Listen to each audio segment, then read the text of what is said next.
Hi, Year 12. So I'm back in school. I said that this week I would record you a little planning help video to help you with your essay. Thank you to all of you who've sent me your essay plans, your notes. I wanted particularly to say well done to Eliza, who has managed to footnote and reference her notes, which is brilliant. So the essay, and you should have this up, I'm going to have a look on my screen and then I'm going to talk you through it, writing stuff down, is female sexuality is both a weapon and a curse. Explore how your chosen texts present gender in the light of this view.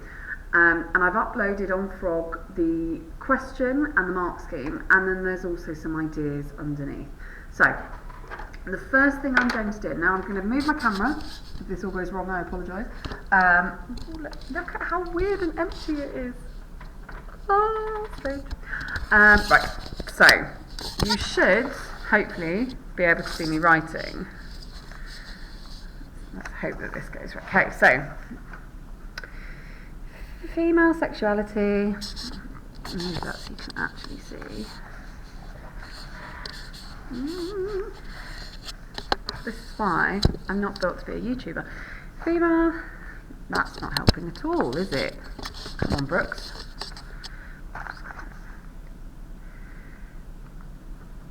Sexuality.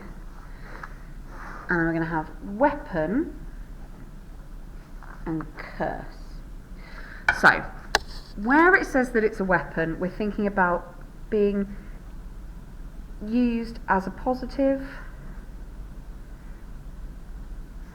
or as a way to empower women.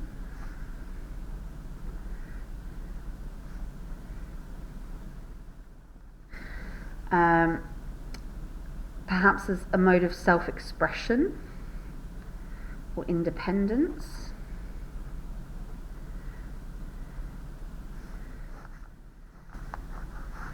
And then curse, we could think about being punished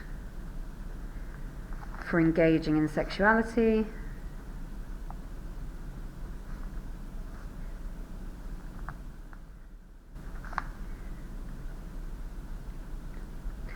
And then perhaps one clever point that you could make is this idea of female sexuality being both a weapon and a curse simultaneously in its potential to disrupt masculine schemes of power.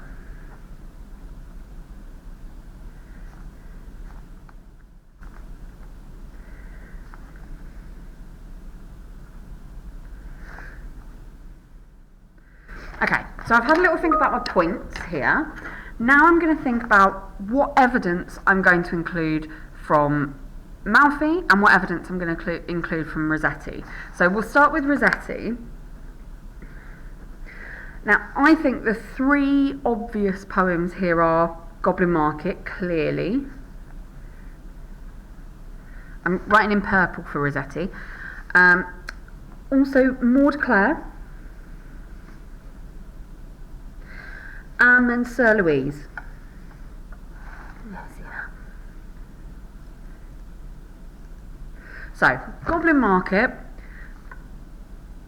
It's obviously kind of a cautionary tale about sexual desire. Okay, and then you've got all that stuff about Laura's suffering and Jeannie as the example of, if you give in to desire, if you give in to sexual desire, this is what happens. But you've also got sexuality as a way for these women to kind of engage in a capitalist market, which is a bit of a Marxist reading. But if you're thinking about the goblins' offering of the fruits as being symbolic of like the goods market within capitalism, Laura is able to kind of become part of that market by exchanging her virginity, as represented by her hair, and becoming sexually active, being sexually aware. You don't have to agree with that, that's just an idea that I have.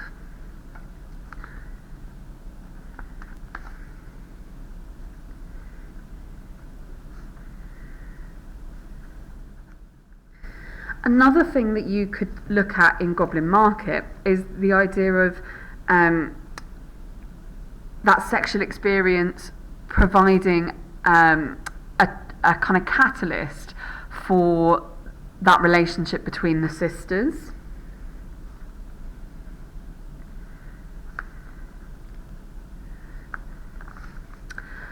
And you could also talk about the way that sexual desire and its appeal is acknowledged.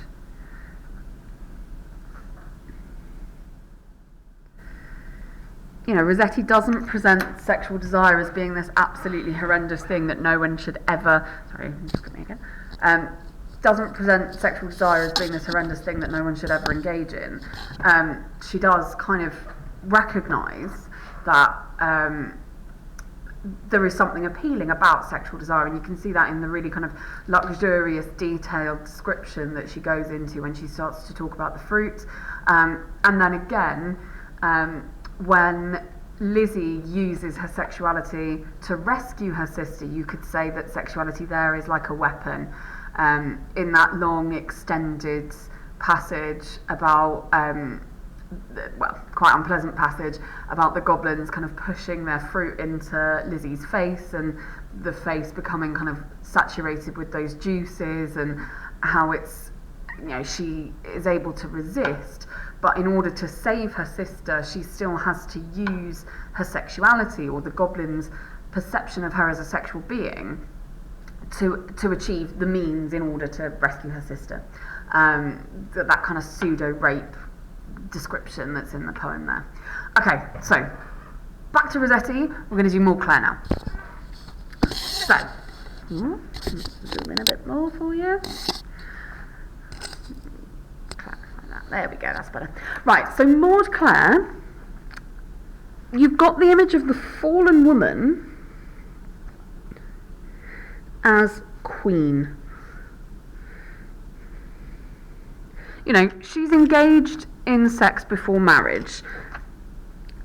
There's all that symbolism about the lilies and it being about virginity and the loss of virginity, but she's not outcast, perhaps, in the way that Rossetti writes about her. That's one argument there. You've, however, on the other side, got, you know, who wins in this story? Is it Maud Clare in like her defiance and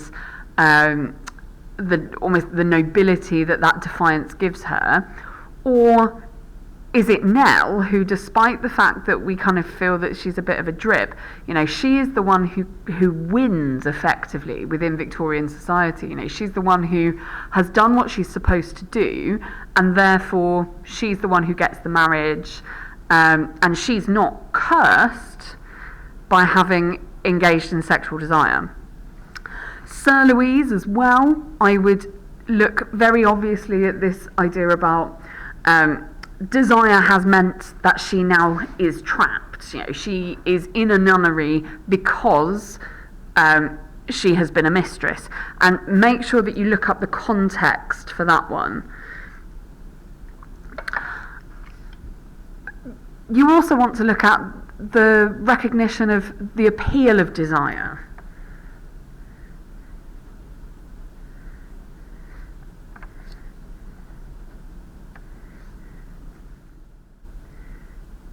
Okay, so I want you to pause the video now and go and write up your ideas about Rossetti, okay? And then come back and we'll do...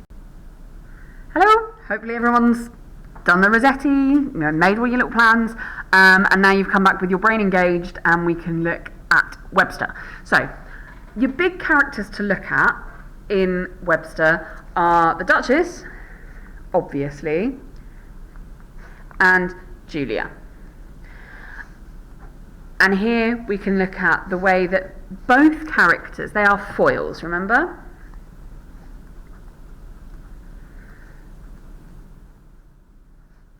And I want you to look at the wooing scenes. You know, the Duchess woos Antonio, but Julia, in a similar way, woos Bossler at the end. The Duchess, for her, sexuality isn't so much a weapon as something that she enjoys. You know, the Duchess makes these kind of sexual innuendos, makes these puns, is flirtatious. You know, sex is something that she enjoys, and she doesn't see that she should be ashamed of it. You know, she says to Antonio, like a widow I wear but half a blush in it. But it also becomes her curse. It's not necessarily a weapon, it's a source of pleasure. She derives some power from her sexuality, but by making her own choice, she is cursed by her brother's retribution. And then when you've got Julia uses her sexuality to benefit her. Okay, the Cardinal says, yeah, absolutely, you're only really sleeping with me because you want the power, and you enjoy the sexual experience. The Cardinal says, you know, I've taken you off your melancholy perch, showed you game and let you fly at it, and again makes those very kind of sexual comments about when you were with your husband, you were watched like a tame elephant, and it was like one who knew a little fingering on the lute but not how to make it sing or play a tune. So again, you've got that sexual imagery there, but the Cardinal sees sex as purely power-based. I'm not sure that the Cardinal enjoys sex, for example. He sees it simply as a way of expressing his power and his prowess over other people. Julia, however, really does kind of engage with her sexuality. She's fully a sexual being. She says, you know, we are great women of pleasure. That's a nice quotation to use. And when she talks to Bossler, have a look at that section. She talks about this idea of chastity and the expectation of chastity being an unreasonable expectation placed upon women, that, you know, women should cast it off and it is ridiculous. Okay, so now we want to start comparing. So I would say, now this is going to get complicated, so I'm going to have to show you another screen. This is where it's all gone wrong. So you've got this PowerPoint, but I'm going to show you it now. Here's your section on sexuality as a weapon. Oh, it's all gone wrong. And then sexuality as a curse. Now, the thing that I do want you to really have a think about is how you are writing, okay? So, how you're making sure that your writing is really nice and clear and that you've got some good comparative structure.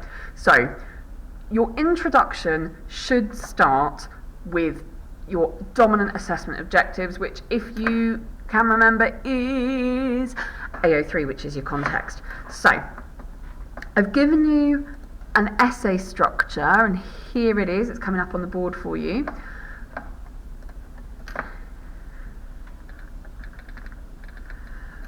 You start with both Webster and Rossetti, blah, blah, blah, blah, blah, something to do with the question. However, while Webster talk about context, Rossetti appears influence of context. So I might want to say both Webster and Rossetti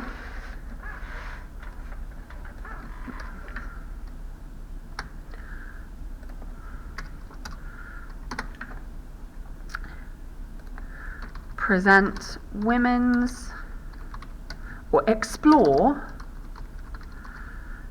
attitudes towards female expressions of sexuality. However, while Webster may use his satirical outlook and relative contextually progressive social attitudes to explore female sexual emancipation. This is waffle, but you see where I'm going. Rossetti appears, at least initially, to be far more conservative in her exploration of female sexuality, in line with her strict Anglican beliefs and Victorian societies often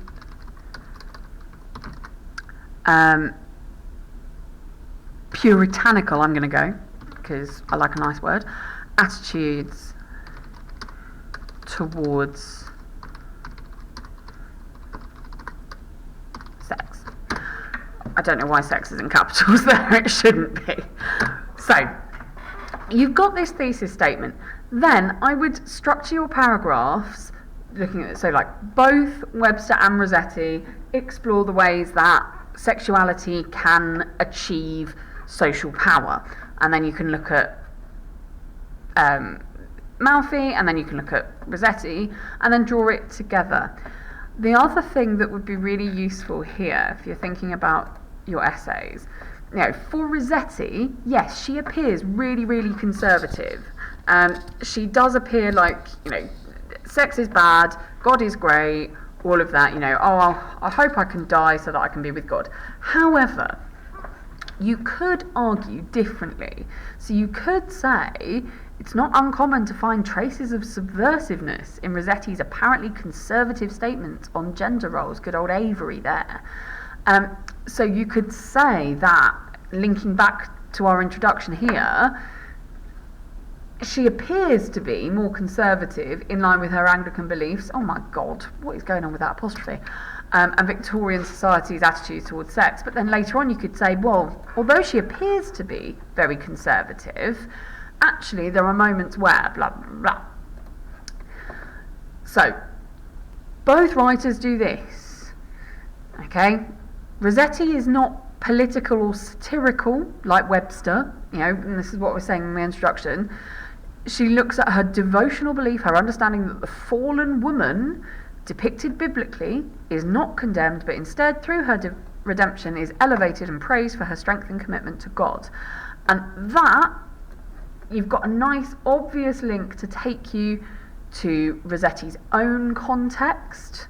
Okay, there's a nice example paragraph here, so let's have a look at it. You know, Webster uses the Italian setting to obliquely criticise the vice and corruption of James I's court and to engage with the misogynistic discourse of the era, which maintained the view prompted by Knox in his monstrous regiment of women that women's rule was unnatural, contravened divine law, and destabilised the system of succession. And what is really nice in this bit is a real clear, concrete link to context. So we're not just saying it was a patriarchal society and people didn't think that women should be rulers. Here there's some evidence, my hand now, here there's some real clear evidence in the form of quotations actually from a source text to give you that backup. Virginity was considered an honourable choice for a female ruler in pre-Reformation Catholic Britain, as the alternative necessitated strict control over women's marriage rights and the limitation of their agency and independence. And that would link quite nicely to this idea about female sexual expression being a form of political power within Webster's writing, because of the way that it facilitates birth and it facilitates a line of succession or a dynastical line. Then you've got Similarly, Rossetti writing in the late Victorian era, uses allegory and mythical allusions in her work to comment on the role of women in society as she tried to reconcile her Anglo-Catholic devotions with her innate understanding of the injustice and inequality of marriage rights, property law, and attitudes towards female sexuality. On the surface, Rossetti is really, really conservative, but actually if you kind of dig down a bit, you can see some more kind of radical or subversive ideas. Right, I'm going to turn my camera around again, just for a final... Oh dear, I don't know what I'm doing. Oh, now you've got my chin. Hello! So, hopefully that will help you out. I would go for 3 kind of comparative sections, just sort the camera, plus your introduction, which outlines your thesis statement. Remember that context is king, and if you use a critic, you have to engage with it. You can't just like plonk in, oh, Brad Brooke says Julia is a foil to the Duchess who takes a man as she feels the impulse, full stop, move on, done. You have to kind of say, right, so how does this further your argument? Please don't go off. When I've set this essay before, I've had people go off on kind of, women are either virgins or whores, and once a woman has had a taste of sex, they can never be without it. That's kind of a stereotypical view that Webster is kind of taking the mick out of by using like the lusty widow trope in his play. He doesn't really believe it. So just be careful with that. The other thing that I'd like you to do when writing your essays is that you have to proofread. Please do not write me an essay on Friday morning and upload it on Friday afternoon or Friday night, or even write me an essay in a panic on Friday night going, oh my god, Brooks told me that I had to have an essay. Because I will start ringing people at the weekends. I'm not doing anything. What are you up to? I'll just ring your parents and get an essay from you. Please try and write it earlier to give you some time to go back over it, to look at what you've written, to check that actually it makes sense, that it's not a dreadful load of waffle, and that you've acted on my feedback from last time. If you do have any problems with this essay, please let me know as soon as possible, like today. So today is Tuesday the 9th. I can set up a Teams meeting, that's not a problem. I can do some more work to help you out. We can do a live lesson. I'm only, not doing full-on Teams meetings because there are 31 of you, and that's a bit unwieldy. But if there are a group of you who all have the same issue, then it's absolutely fine. Like, give me a shout and we can sort it out. If you've got any problems at all, please contact me. All right? Hopefully this has helped. I know I've waffled on now for 23 minutes. But I would, this is all I've got. Perhaps next week I'll just teach a lesson from the board and leave the visualizer running underneath. Alright guys, take care, look after yourselves. I will speak to you hopefully later on today. Yeah, bye.